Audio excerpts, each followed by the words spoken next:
day 722 off the grid, and I'm mucking around with timers here because I'm going to be setting up a countdown timer on my infamous 10-volt battery bank. Now, I was originally going to use this timer unmodified, plug it in with a suicide lead and backfeed it so it can be used as a countdown timer, but it wasn't going to fit in the shed very well. I don't have much space in my power room, as you probably are aware, and I just couldn't find any sort of neat mechanical ways of doing it, so I've decided instead to use this compact HPM timer, which I've already disassembled, and I've decided to rewire it so it operates as a countdown timer. Now, this one came apart quite nicely without a whole lot of little gears all falling out, unlike that blimmin' proper countdown timer that I disassembled on the winter solstice in Nelson. As you can see, all the gears are all contained within this housing here, which is kind of nice. I don't have a macro on this, so sorry if it gets a bit blurry.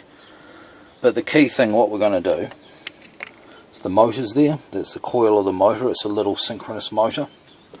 It's fed for a resistor to drop the voltage a wee bit. So what I'm going to do is clip that wire there on the input side of the micro switch and re-terminate that resistor, probably using a little bit of extra wire, to the output side of the micro switch. So what that basically means is that the motor is not powered up unless the timer is already on.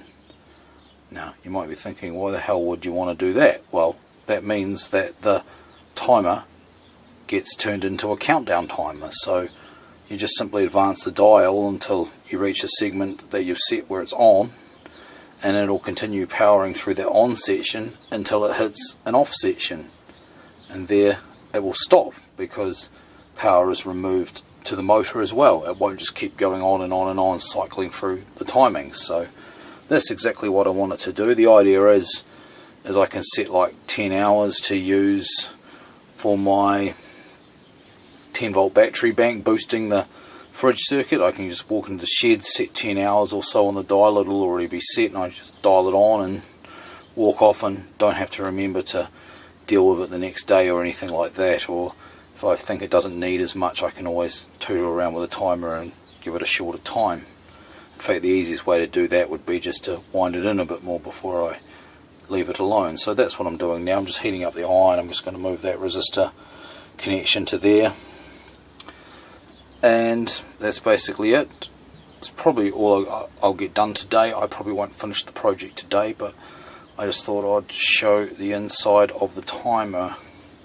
There's a few little mechanical bits that sort of the actuator for the micro switch and stuff. I'm pretty sure I can get those back in. So there we have it.